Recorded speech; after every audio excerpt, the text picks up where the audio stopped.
गौतम बुद्ध किसी उपवन में विश्राम कर रहे थे। तभी बच्चों का एक झुंड आया और पेड़ पर पत्थर मारकर आम गिराने लगा। एक पत्थर बुद्ध के सर पर लगा और उससे खून बहने लगा। बुद्ध की आंखों में आंसू आ गए। बच्चों ने देखा तो भयभीत हो गए। उन्हें लगा कि अब बुद्ध उन्हें भला बुरा कहेंगे। बच्चों ने उनके चरण पकड़ लिए और उनसे क्षमा याचना करने लगे। उनमें से एक बच्चे ने कहा, हमसे बड़ी भूल हो गई है। मेरी वजह से आपको पत्थर लगा और आपके आंसू आ गए। इस पर बुद्ध ने कहा, बच्चों, मैं इसलिए दुखी हूँ कि तुमने आम के पेड़ पर पत्थर मारा तो पेड़ ने बदले में तुम्हें मीठे फल दिए, लेकिन मुझे मारने पर मैं तुम्हें सिर्फ भय दे सका। परिश्रम के साथ धैर्य भी। एक बार भगवान बुद्ध अपने अनुयायियों के साथ किसी गांव में उपदेश देने जा रहे थे। उस गांव से पूर्वी मार्ग में उन लोगों को जगह जगह बहुत सारे गड्ढे खुदे हुए मिले। बुद्ध के एक शिष्य ने उन गड्ढों को देखकर जिज्ञासा प्रकट की, आखिर इस तरह गड्ढे का खुदे होने का तात्पर्य क्या है? बुद्ध बोले, पानी की तलाश में किसी व्यक्ति ने इतने गड्ढे खोदे हैं। यदि वह धैर्यपूर्वक एक ही स्थान पर गड्ढा खोदता तो उसे पानी अवश्य मिल जाता, पर वह थोड़ी देर गड्ढा खोदता और पानी न मिलने पर दूसरा गड्ढा खोदना शुरू कर देता। व्यक्ति को परिश्रम करने के साथ धैर्य भी रखना चाहिए। अमृत की खेती। एक बार भगवान बुद्ध भिक्षा के लिए एक किसान के यहाँ पहुँचे। तथागत को भिक्षा के लिए आया देखकर किसान उपेक्षा से बोला, श्रमण में हल जोतता हूँ और तब खाता हूँ, तुम्हें भी हल जोतना और बीज बोना चाहिए और तब खाना खाना चाहिए। बुद्ध ने कहा, महाराज, मैं भी खेती ही करता हूँ। इस पर किसान को जिज्ञासा हुई। बोले, गौतम, मैं न तुम्हारा हल देखता हूँ, न बैल और न ही खेती के स्थल। तब आप कैसे कहते हैं कि आप ही खेती ही करते हैं? आप कृपया अपनी खेती के संबंध में समझाएं। बुद्ध ने कहा, महाराज, मेरे पास श्रद्धा का बीज, तपस्या रूपी वर्षा, प्रजा रूपी जोत और हल है, पाप भीरुता का दंड है, विचार रूपी रस्सी है, स्मृति और जागरूकता रूपी हल की फाल और पेनी है। मैं वचन और कर्म में संयत रहता हूँ। मैं अपनी इस खेती को बेकार घास से मुक्त रखता हूँ और आनंद की फसल काट लेने तक प्रयत्नशील रहने वाला हूँ। और प्रमाद मेरा बैल है जो बाधाएं देखकर भी पीछे मुंह नहीं मोड़ता है। वह मुझे सीधा शांति धाम तक ले जाता है। इस प्रकार मैं अमृत की खेती करता हूँ। मृत्यु के उपरांत क्या? एक बार बुद्ध से मलुक्य पुत्र ने पूछा, भगवान, आपने आज तक ये नहीं बताया कि मृत्यु के उपरांत क्या होता है। उसकी बात सुनकर बुद्ध मुस्कुराए। फिर उन्होंने उससे पूछा, पहले मेरी एक बात का जवाब दो। अगर कोई व्यक्ति कहीं जा रहा हो और अचानक कहीं से आकर उसके शरीर में एक विषबुझा बाण घुस जाए तो उसे क्या करना चाहिए? पहले शरीर में घुसे बाण को हटाना ठीक रहेगा या फिर देखना कि बाण किधर से आया है और किसे लक्ष्य कर मारा गया है? मलुक्य पुत्र ने कहा, पहले तो शरीर में घुसे बाण को तुरंत निकालना चाहिए, अन्यथा विष पूरे शरीर में फैल जाएगा। बुद्ध ने कहा, बिल्कुल ठीक कहा तुमने। अब ये बताओ कि पहले इस जीवन के दुखों के निवारण का उपाय किया जाए या मृत्यु की बाद की बातों के बारे में सोचा जाए? मलुक्य पुत्र अब समझ चुका था और उसकी जिज्ञासा शांत हो गई। बुद्ध ने कहा, सबका हित करो। एक दिन एक व्यक्ति बुद्ध के पास पहुंचा। वह बहुत अधिक तनाव में था। अनेक प्रश्न उसके दिमाग में घूम घूम कर उसे परेशान कर रहे थे, जैसे आत्मा क्या है? आदमी मृत्यु के बाद कहाँ जाता है? सृष्टि का निर्माता कौन है? स्वर्ग नरक की अवधारणा कहाँ तक सच है और ईश्वर है या नहीं? उसे इन प्रश्नों के उत्तर नहीं मिल रहे थे। जब वह बुद्ध के पास पहुंचा तो उसने देखा कि बुद्ध को कई लोग घेर कर बैठे हैं। बुद्ध उन सभी के प्रश्नों व जिज्ञासाओं का समाधान अत्यंत सहज भाव से कर रहे हैं। काफी देर तक ये क्रम चलता रहा, किंतु बुद्ध धैर्यपूर्वक हर एक को संतुष्ट करते रहे। बेचारा व्यक्ति वहां का हाल देखकर परेशान हो गया। उसने सोचा कि इन्हें दुनियादारी के मामलों में पड़ने से क्या लाभ। अपना भगवत भजन करें और बुनियादी समस्याओं से ग्रस्त इन लोगों को भगाएं। किंतु बुद्ध का व्यवहार देखकर तो ऐसा लग रहा था मानो इन लोगों का दुख उनका अपना दुख है। आखिर उस व्यक्ति ने पूछ ही लिया, महाराज आपको इन सांसारिक बातों से क्या लेना देना? बुद्ध बोले, मैं ज्ञानी नहीं हूँ और इंसान हूँ। वैसे भी वह ज्ञान किस काम का जो इतना घमंडी और आत्मकेंद्रित हो कि अपने अतिरिक्त दूसरे की चिंता ही न कर सके। ऐसा ज्ञान तो अज्ञान से भी बुरा है। बुद्ध की बातें सुनकर व्यक्ति की उलझन दूर हो गई। उस दिन से उसकी सोच व आचरण दोनों बदल गए। कथा का सार यह है कि ज्ञान तभी सार्थक होता है जब वह लोक कल्याण में संलग्न हो। बुद्ध ने युवक को सत्संग का महत्व समझाया। महात्मा बुद्ध एक गांव में ठहरे हुए थे। वे प्रतिदिन शाम को वहां पर सत्संग करते थे। भक्तों की भीड़ होती थी क्योंकि उनके प्रवचनों से जीवन को सही दिशा बोध प्राप्त होता था।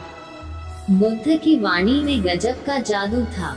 उनके शब्द श्रोता के दिल में उतर जाते थे। एक युवक प्रतिदिन बुद्ध का प्रवचन सुनता था।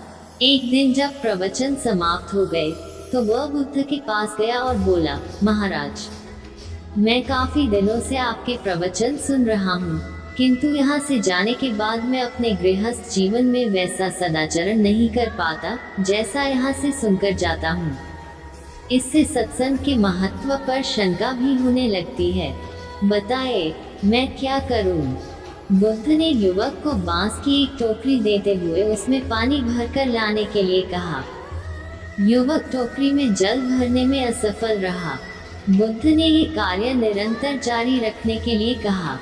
युवक प्रतिदिन टोकरी में जल भरने का प्रयास करता किंतु सफल नहीं हो पाता।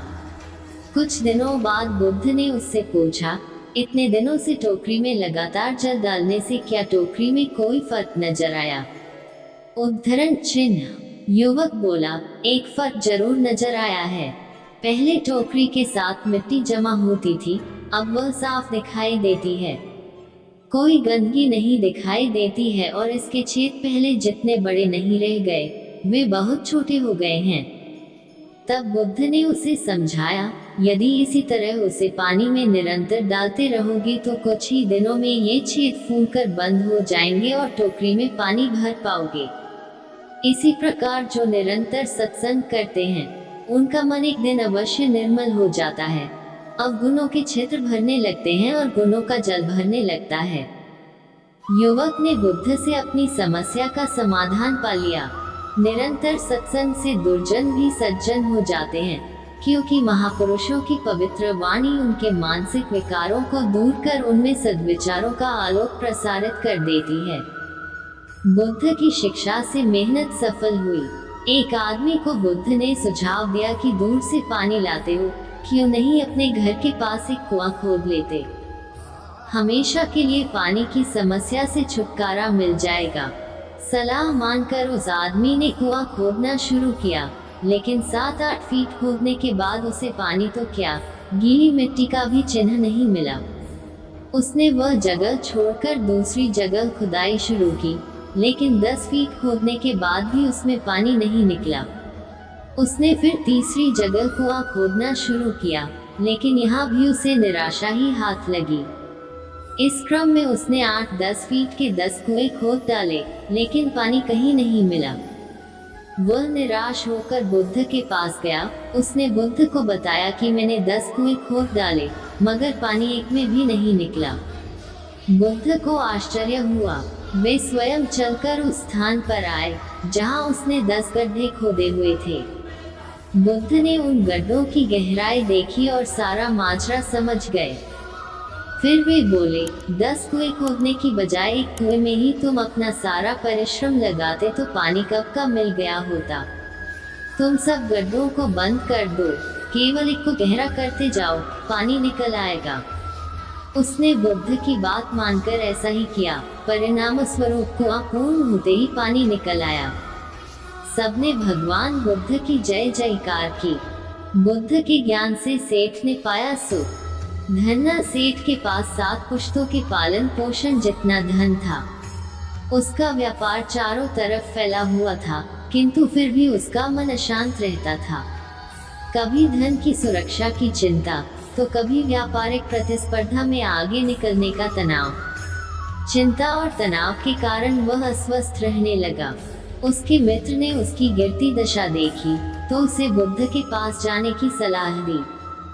सेठ बुद्ध के पास पहुंचा और अपनी समस्या बताई। बुद्ध ने उसे सांत्वना देते हुए कहा, तुम घबराओ मत, तुम्हारा कष्ट अवश्य दूर होगा, बस तुम यहाँ कुछ दिन रहकर ध्यान किया करो। बुद्ध के कहे अनुसार सेठ ने रोज ध्यान करना शुरू कर दिया, किंतु सेठ का मन ध्यान में नहीं लगा। वह जैसे ही ध्यान करने बैठता, उसका मन फिर अपनी दुनिया में चला जाता। उसने बुद्ध को ये बात बताई, किंतु बुद्ध ने कोई उपाय नहीं बताया। थोड़ी देर बाद जब सेठ बुद्ध के साथ वन में सांयकालीन भ्रमण कर रहा था, तो उसके पैर में एक कांटा चुभ गया। वह दर्द के मारे कराहने लगा। बुद्ध ने कहा, बेहतर होगा कि तुम जी कड़ा कर कांटे को निकाल दो, तब इस दर्द से मुक्ति मिल जाएगी। सेठ ने मन कड़ा कर कांटा निकाल दिया, उसे चैन मिल गया। तब बुद्ध ने उसे समझाया, ऐसे ही लोभ, मोह, क्रोध, घमंड व द्वेष के कांटे तुम्हारे मन में गड़े हैं। जब तक अपने मन की संकल्प शक्ति से उन्हें नहीं निकालोगे, अशांत ही रहोगे। सेठ का अज्ञान बुद्ध के इन शब्दों से दूर हो गया और उसने निर्मल हृदय की राह पकड़ ली। अपनी कुप्रवृत्तियों से मुक्ति के लिए संकल्पबद्धता अनिवार्य है। जब तक व्यक्ति दृढ़ निश्चय न कर ले, वह अपनी गलत आदतों से मुक्त नहीं हो सकता। बुद्ध की शिक्षा से गांव का उद्धार हुआ। एक युवक ने बुद्ध से आकर कहा, मेरा गांव अशिक्षित है, मैं अपने परिवार से झगड़ कर थोड़ा बहुत पढ़ पाया हूँ, आगे और पढ़ना चाहता हूँ, किंतु सभी रोक रहे हैं। घर के लोग सोचते हैं कि खेती में खूब पैसा है और उसके लिए किसी शिक्षा की आवश्यकता नहीं है। यही सोच गांव वालों की भी है। कृपया आप मेरे गांव चलकर वहां शिक्षा का प्रसार करवाए। बुद्ध युवक की बात मानकर गांव आ गए। धर्म भीरू ग्रामीणों ने बुद्ध का सत्कार किया और रोज उनके प्रवचन सुनने आने लगे। बुद्ध जब भी शिक्षा का महत्व बताते, ग्रामीण विरोधी मत रखते। एक दिन एक महिला अपने 5 साल के बच्चे के लिए पूछने लगी कि उसे किस उम्र से शिक्षा दिलवाएं। तब बुद्ध ने समझाया कि तुम्हें तो 5 वर्ष पूर्व उसकी शिक्षा शुरू कर देनी थी। उसे क्या खाना है, क्या नहीं, कैसे वह क्या बोलना है आदि बातें शुरू से सिखाओगी, तभी तो वह अपना उचित ख्याल रख सकेगा। बुद्ध की यह बात महिला सहित सभी ग्रामीणों को समझ में आ गई। उन्होंने अपने बच्चों को विद्यालय भेजना शुरू किया। ये समय वर्षा का था। युवक ने लोगों को जल संग्रहण की तकनीक बताई। अधिकांश ने उपहास किया, किंतु युवक अपना काम करता रहा। बुद्ध का सहयोग प्राप्त था, इसलिए किसी ने उसका खुलकर विरोध नहीं किया। जब गर्मी में भीषण जल संकट के कारण फसलें सूखने लगी, तो युवक ने कुएं खुदवाए, जिनमें जल संग्रहण की तकनीक के कारण खूब पानी निकला। ग्रामीण अब शिक्षा का महत्व समझ चुके थे। धीरे धीरे संपूर्ण गांव शिक्षित हो गया। ज्ञान हर उम्र में अर्जित किया जा सकता है। यही ज्ञान हमें जीवन में आने वाली समस्याओं के समाधान की राह सुझाता है। इसी तरह की वीडियो देखने के लिए हमारे चैनल को सब्सक्राइब करें, लाइक करें, शेयर करें।